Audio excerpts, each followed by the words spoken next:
you are attending the Cognizant NPN Technical interview round, this video is all you need. Hello everyone, my name is Rishika and welcome back to my channel. I got selected for Cognizant's GenC Next role through the NPN program on campus. A few days ago, I posted a video on my YouTube channel on how to crack the hackathon round, and you guys asked me to make a video on how to crack the technical interview round as well. So here you go. In this video, I'm going to tell you exactly what happened during my interview, what technical questions will be asked, what kind of coding questions you should prepare for, what can be asked from your resume, how to crack for GenC Next role, how to prepare, and finally how to actually crack this round.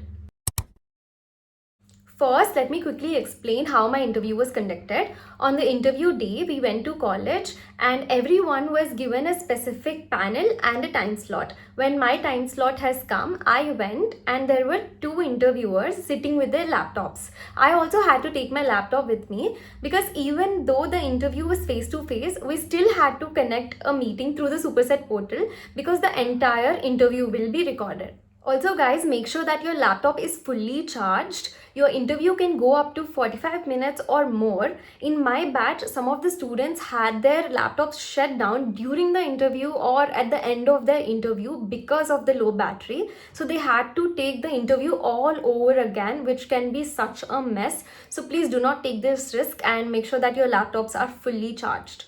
Before beginning my interview, the evaluators asked a mandatory question confirming that there was no bribery or illegal activity involved in my hiring process, for which I said there was no such thing in my case, and then they started the interview. Coming to the interview, they started with the most common question ever. Tell me about yourself. So you talk briefly about yourself, the projects you worked on, your technical interests, why you want to join Cognizant, and so on. You can find so many resources about how to answer this question online. So check them out and be ready with your self-introduction. After that, they asked me which programming language I was comfortable with. I said both Python and Java. Then they asked me to rate myself in Python, Java, and SQL. I rated myself around 8.5 to 9 out of 10. They asked this question to almost everybody in our batch, so it is a most likely question for you guys as well, so be prepared. Now coming to the actual technical part of the interview, I need you to focus on three things. The first one is resume, then coding, then the theory part. Let me break it down for you. Coming to the resume part, guys, you need to know every inch of your resume. They can pick up any section and ask questions on it, so you need to be aware of everything you put on your resume. Also guys, the interviewers will have your resume with them, but you can totally take an updated copy of your resume. It's totally fine, and in fact I suggest you doing that. Now let's decode your resume. You need to focus on projects, experience, certifications, and skills. You need to focus on these four sections of your resume. Guys, I made a list of everything I want to talk about, so don't mind me looking at my laptop every now and then. Guys, your projects are extremely important because this is where they truly test your technical knowledge. Let's say for example, you have a AI/ML or data science related project. Don't just memorize your project. You need to know your data set, have you collected and cleaned the data, know your pre-processing metrics, why you chose your model, what other models did you try, know your results and the limitations of your projects. They can also ask some basic questions around the technologies you used in your project. So have a really good grip on your project, guys. There's one more thing I would like to mention. In my batch, they did not ask anything about the hackathons project during the interview. We actually thought they would bring the hackathons project also, but that wasn't the case. If you mentioned your hackathons project on your resume, there is a chance that they might ask questions on it.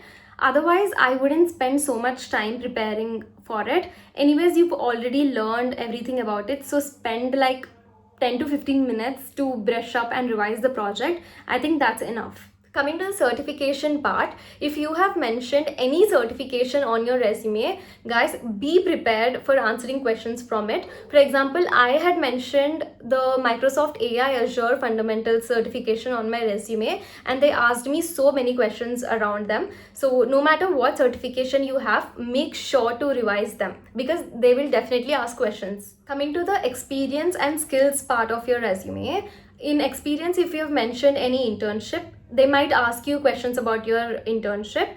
And in skills, if you mentioned multiple programming languages, SQL, web development, Git, cloud, or any other technologies, make sure that you know at least basics, because you don't know which skill they are going to pick up from your resume and start asking questions. So make sure that you know all your skills. Now that the resume part is done, let's move on to the coding part of the interview. Guys, coding is something that you absolutely need to prepare for. In my batch, they asked almost everybody to code at least once. So you need to prepare coding. First, they asked me to choose a programming language. I chose Python, and the questions were mostly basic to easy level. I made a list of questions that were asked for me and other students in my batch. I'll read them out for your understanding. Generate the Fibonacci series, how to reverse a string, check whether a string is palindrome or not, check whether two strings are anagrams, solve the two-sum problem, check whether a number is prime or not, finding duplicate elements in an array, sort an array without using the inbuilt function, implementing linear search and binary search, check whether an year is leap year or not, and also revise basic Python concepts like lambda functions, taking user input, lists, tuples, dictionaries, functions, and basic OOPS concepts. Now coming to SQL. SQL was also a very important part in my interview. Although they did not ask me to write any queries in SQL, they mostly focused on theory side of the SQL.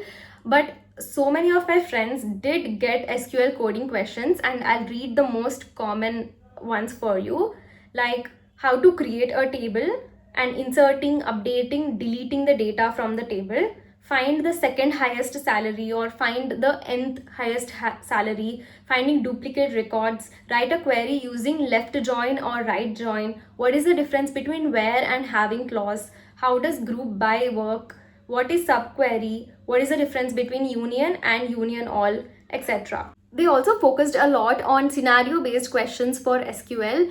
For example, they gave a table and asked to find the highest salary, finding duplicates, and writing a query to find the top 3 elements, and so on.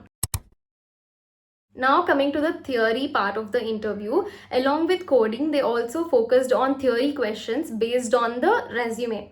For Python, revise things like, is Python interpreted or compiled? What are the main features of Python? Difference between list and a tuple? What are mutable and immutable data types? What are functions and classes, etc. And for SQL or DBMS, you can revise what are primary and foreign keys, what are ACID properties, what is normalization, what are DDL, DML, DCL, and TCL, what's the difference between SQL and NoSQL. So if your resume mentions data science or analytics side of the technologies, you must revise basics of EDA, data warehouses, data marts, ETL, and pre-processing techniques, etc. Basically, don't just prepare general technical questions. Look at your resume and prepare based on what you have mentioned. Now there's one thing I want to mention. Guys, Cognizant doesn't officially tell you exactly how it differentiates GenC and GenC Next students. So what I'm about to say now is purely based on my experience and what I observed in my batch. From what I noticed, students who were strong in Python and had projects around the areas of AI, machine learning, data science, or cloud had a better edge in getting selected for GenC Next, because the hiring process is also based on AI analytics, right? However, if you're already comfortable with Java or any other programming languages, do not make a sudden switch. Just stick to the language that you're comfortable with. This is just an observation from my batch that students who are strong in these areas got selected for GenC Next compared to GenC. That's it. There's nothing official. Just stick to the language you're comfortable with. After all that technical stuff, they also asked a few managerial or non-technical type of questions here and there. Some important questions you should prepare for are you comfortable relocating, and are you comfortable working night shifts? These two questions they're definitely going to ask, and I said yes to both the questions because, guys, considering Cognizant, they will most probably relocate you after you get the job based on their business needs. So if you really need the job, I think you have to say yes to both the questions. Other non-technical questions are, what are your strengths and weaknesses? Where do you see yourself in 5 days? 5 years, I'm sorry, where do you see yourself in 5 years? What would you do if you were given a role you didn't like? They can also ask about your college, internships, how do you manage academics and other activities, and so on. And at the very end, they asked if I had any questions for them. Guys, definitely prepare 1 or 2 genuine questions you can ask the interviewers to actually impress them. During preparation, guys, sit down, take your resume and go through every single line of it, whether it's certification, project, experience or skills. Prepare answers for most likely questions they could ask, and also prepare for follow-up questions to your answers. Then practice basic coding questions, preferably in Python, but any coding language you're comfortable with works. Guys, do not sit and solve extremely difficult problems at all. Just stick to the basics and fundamentals.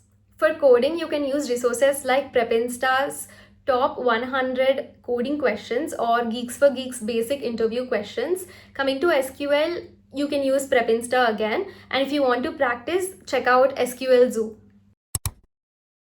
And coming to my biggest tip, treat your interview like a conversation, not an interrogation. You don't have to know answer for every single question. I'll give you an example. During my interview, the evaluator asked me a question on Azure and I couldn't remember the answer properly. But instead of just sitting there silently thinking about my answer, I told them that I was having a hard time remembering the answer and if I could think out loud. So the evaluators said yes. Then I started explaining myself and I walked them through my thought process. In the middle, even the evaluators gave me hints and I came so close to the answer, but I still couldn't memorize that exact word. So the evaluators told me the answer. But in the end, we were all laughing and we had a great time because it was not like a one-on-one question and answer session. It turned into a very healthy discussion. And this is exactly what they expect from us as a candidate too. So if you don't know anything, don't panic or hesitate a lot. You can simply do what I did. And obviously don't make things up also just to sound smart. Just be honest about what you know and what you don't know. Also, another random but important tip, during the interview, you're not supposed to open or switch tabs. Even when you close the tab or interact with the pop-ups in some kind of way, it is still considered as a tab switch and it gives a warning. So just be careful. And that's basically everything I wanted to share in this video. Guys, remember these 3 things. Know every bit of your resume. Prepare for technical and coding questions. And most importantly, communicate confidently, do not panic and treat your interview like a conversation. Obviously, your interview might be different from mine. This is based on my experience, but I believe I have covered almost all the important things you possibly need to know. I have also added extra information in the description box below, so do check it out. All the best for your interview, guys. I hope this video helps you. Bye!